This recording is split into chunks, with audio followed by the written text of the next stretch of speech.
In this video, we're going to replace this Lowrance Hook 4 with this Humminbird Helix 5. Let's go.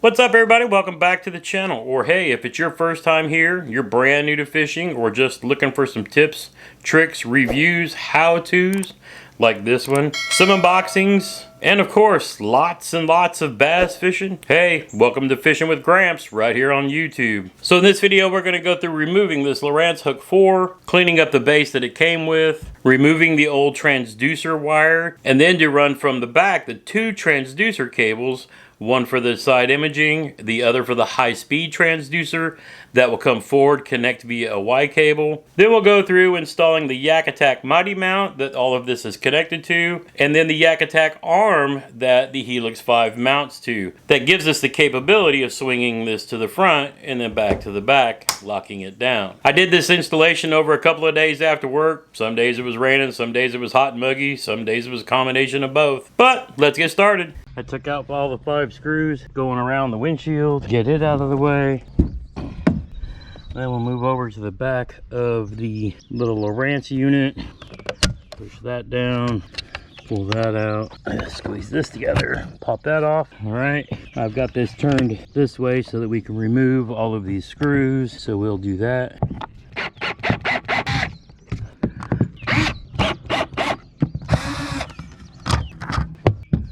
Alright, looks like there's 4 tinier screws inside this base. Pro tip, get a smaller screwdriver and take these 4 out first, then take the big ones out. That's right, I have 2 little donkeys across the street in the woods. So those screws actually expand the little pieces that hold these 2 plates together. So what you want to do is get a little pair of pliers and squeeze those pieces back together so that you can pull them back through the hole and pop them out. And I'm being careful with this fish finder because I have another kayak.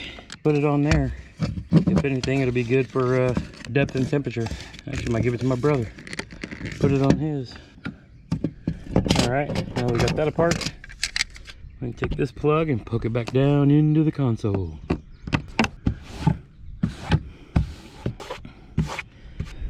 Now we'll clean up these holes and whatnot later, since they probably won't match what we're going to be putting on there. Now I don't remember if I showed this at the beginning of all of this. Disconnect your battery. I just unhooked the positive, set it off to the side, put the nut back on it so I know where it's at when it's time to put it back together. Alright, so here we are under the console. See over here where the plug goes up through top. Gonna leave that out of the way. I'm gonna take some wire cutters, scissors, whatever, cut these. You can see where this power wire comes and splits. You've got the red going into a connector there on the side, and then the black going into the connector up on the outside. But we'll leave those there for reference for now. Then we have the cable, and that's the thing with these Lowrance, they're not separated like they are on the Humminbird. It's an all-in-one thing, which makes me wonder how they ran it from the back. Probably pulled this from the back together and then connected the power up that way. That's fine. What I will probably do is when I undo these cable or these zip ties, is I will cut this over here where it goes to the back and then use it to pull some paracord to the back so that I can then pull the one from the new one to the front. But you're seeing all the exposed wires here because I took both of those cable protectors off to expose the wires. If you need to for reference, just take a picture before you start. But the big one goes on this bundle of wires here, and the little one goes to the bundle of wires that run up to the power box. So let's get all this unbuttoned, and then we'll pull the transducer cable to the back and then pull the new one to the front. Next, I disconnected our lanyard, our safety lanyard. Took out the screws here, here, here, here, and here, so that I can open this. I'm not gonna, this is connected going back, so I'll only take out this side here. And then what I'm going to do is reach through and pull the transducer cable out of the harness.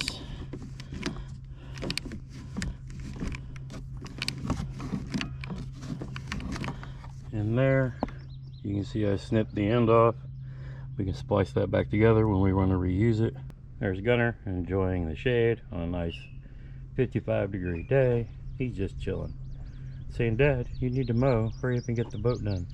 Yeah, I know.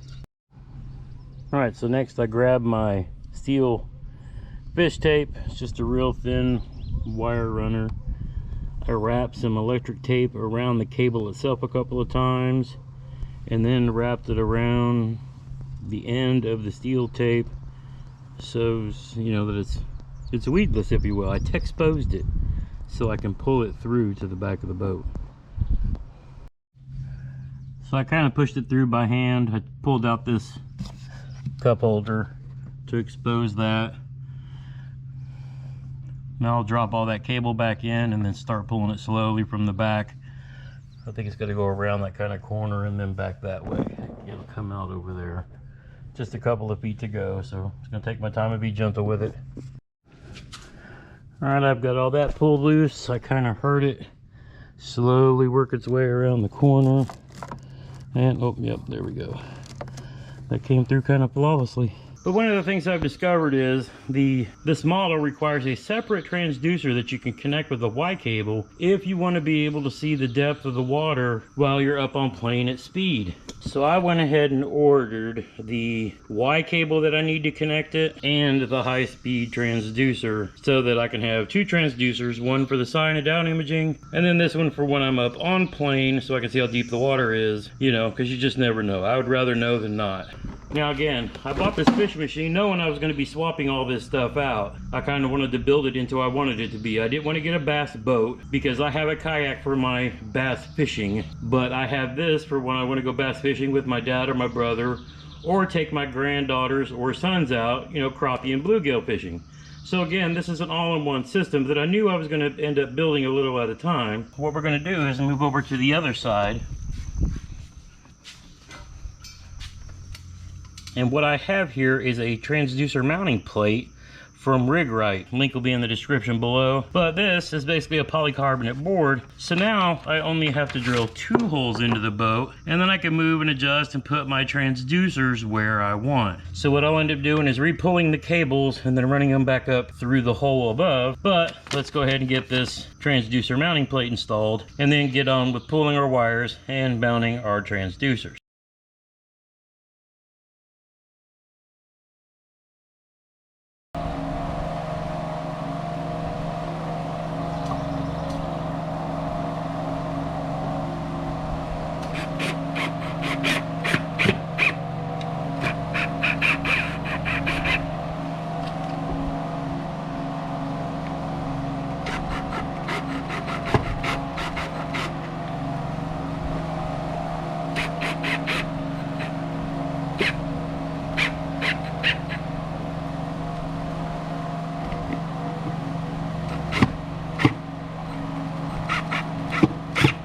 I started out putting both transducers on this side, but then when I was looking at the Humminbird book, I realized that the high-speed transducer needs to be on the other side because of prop wash. I don't have to worry about that with the side imaging because when I'm running it, we'll be down, you know, just trolling a couple of miles an hour. So we ended up putting the side imaging on this side using the plate. And again, this one sits above, just above the bottom of the transom, because it will be down in the water shooting images down into the sides from back here. And then over on this side, I put the high-speed transducer basically on the bracket that came with the Lowe. Just had to drill a couple different holes. So now we're going to go ahead and snake the 2 cables back up to the front. So let's get that going. And as you can see, I've already pulled it through here. Again, I'm just reaching through this cup holder that I removed. And now I'm going to pull the rest of the cable in from the back. And I'll let most of it sit here and then only pull forward up to under the console just what I need. So let's get that done. Now we have this pulled through. We can go ahead and take our tape off, and then we'll be able to just hand up the connectors up through the side up there to the front. All right, we had to pull the boat back in the garage because it's starting to rain. But now that we've got these two ends pulled through over here to the throttle area, I am going to go ahead and run those up to the front, let them lay, and then I'm going to button this back up. And then we'll start focusing on getting our fish finder mounted up on top and doing our wiring down below. Actually, I'll probably do the wiring first, so I know what it's done and I have to work with, and then we'll move up to the top and get the rest of the pieces installed. So let's go.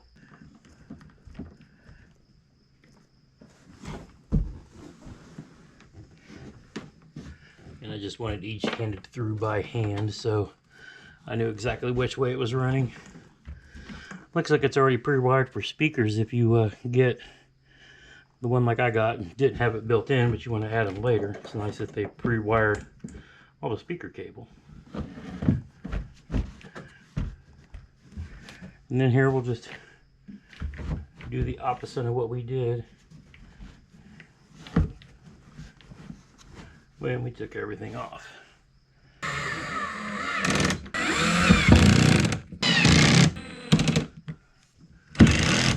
There we go. All right, so now we're getting down to the nitty-gritty, finishing up this fish finder install. So as you can see, I've removed the windscreen. I don't need it. I wear glasses. Often when I'm fishing, I wear my prescription Oakley sunglasses. So any wind coming into my eyes while I'm on plane will be blocked by my glasses anyway, so I don't need the windscreen. What this will let me do is take this Humminbird fish finder, and this back one is basically going to be my GPS and side imaging, while the front one is your regular fish finding capabilities and down imaging. So in the back, I'm going to have side scan running off of the transducers from the back. So when I'm doing slow trolling, things like that, looking for places, I can do that with the big motor running, you know, just above idle speed, so to speak, 2 or 3 miles an hour while I'm looking for places. But then when I settle down and get on the trolling motor, I'm going to want to be able to take and turn this and point it to where I'm going to be sitting, so I can look back and mark waypoints with the GPS and look at the side scan. So I'll have 2 fish finders running, the one up front with the down imaging and regular, you know, features, the depth gauge, and in the back the GPS and the side image. So what I want is a way to be able to take and turn this that makes sense when I'm moving around fishing. So I've got this YakAttack fish finding mount, and I am going to mount this with the YakAttack Mighty Mount. Now I use these mounts in my kayak. Same thing, quick and easy to move. Love these products, that's why I'm going with these. So let's get everything wired up and I'll show you what we're going to do. Basically what's going to happen is I'm going to take and mount to that Mighty Mount right there. I'll drill 4 holes, bolt them through so it's solid. The cables will run up through this hole, so no matter if it's pointing this way, might even do it like this, that might make more sense, but we'll play with it and figure out the way I want it. Again, all of the stuff I'm using in this install I'll put down in the links below. I buy all this stuff off of Amazon, so it's easy to find, easy. I love the YakAttack quick dismount stuff. Another thing I'll do is that way if I'm fishing someplace and I have to leave the boat, say we're going into dinner somewhere, I can detach this one, detach the front one, lock them in the lockbox or in my truck, not have to worry about somebody coming up, pulling the cables and running off with my fish finders. So I love these quick disconnect mounts. So let's go ahead and get this project completed.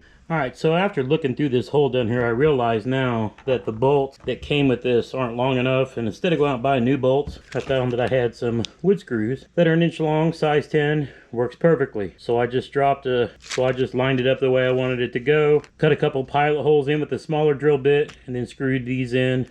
Nice and snug, but it'll keep it from moving around at all because this thing is in there solid. All right, there's that part. All right, now that we have the base installed, tighten it down a little bit with some pliers, but not too tight. You don't want to break it, but it's super snug, not going anywhere. As you can see, I have the fish finder mounted onto its bracket and then onto the YakAttack Humminbird fish finder mount. Then we can just slide it right in. Now, if you're unfamiliar with the YakAttack, one of the really cool features of this mount is when I close this, okay, now it's in position, it's not going to go anywhere, but I can take and push in on this, and that lets you lift and rotate and drop, lift, rotate. But see, it doesn't it doesn't come off. It's just enough to lift the base and let you rotate it. So when I'm in boat driving mode, I can put it like this so that it's pointing at me, and then when I want to swing it out to the front, I just grab down here, lift, rotate, and then boom, I can see it from the front seat when I'm on the trolling motor. I'm ready to get back up on plane and get moving again. I just take and rotate it back towards me, back here in the pilot seat, just like that. Next step would be to run the wires up, get those connected, connect the battery up, and see if everything powers back on. Alright, so now we're back under the console. We have our gaggle of wires. We have the two coming from the back, from the transducers, and we have the power. So I'm going to slide the power out of the way.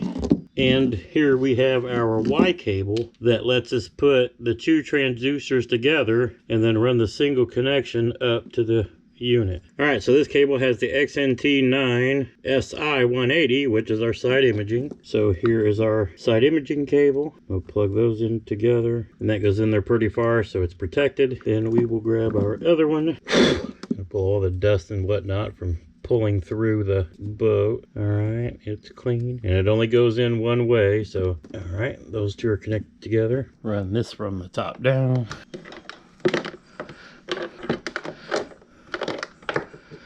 Alright.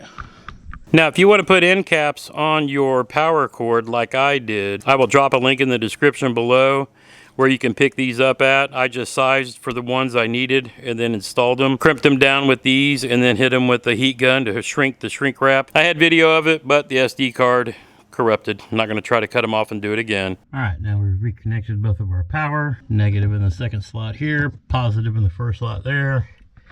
And we run our cables one down and two, well, I guess a double split connector back up. Alright, so now we can make our power connection and then our split cable connection. Let's reconnect the battery and make sure everything works. Now, as you can see, we cleaned up our installation using some zip ties, made it nice and clean. We left it plenty of room for adjustability, so if we want to pinch this in, turn it around to face the forward seat while we're up on the trolling motor, there we go, boom. Nice and easy. Then to clean everything up, we ran some zip ties and stickies to do some cable management on that side and over here as well. Stuck one on the top, one to the other hole, and then boom. Here on the other side of this hole, we put one here, ran another over there to join the two transducer cables together, and then fed it in to run around front. Alright, it's just that fast and easy. If you have any questions, drop me a comment down below. I'll drop links to all the products that I used in this install down in the description. I got everything off of Amazon. Nice and easy. The next step is to take the boat out on the water, do the leveling process for the transducers, because you really can't do that sitting in the garage. But I'll drop that up in a separate video. Now up front, I've got a Helix 5 down imaging fish finder, but installing it on this 1675 Fishin Machine's trolling motor was a little bit complicated because of the style of trolling motor that comes with this style of boat. If you want to watch the video where I rigged that up, I'll drop a link to that right up here. If you want to see my initial walkthrough and impressions of this 2021 Lowe 1675 Fishin Machine, I'll drop that right here. Until next time, get outside when you can and make a memory. One cast at a time.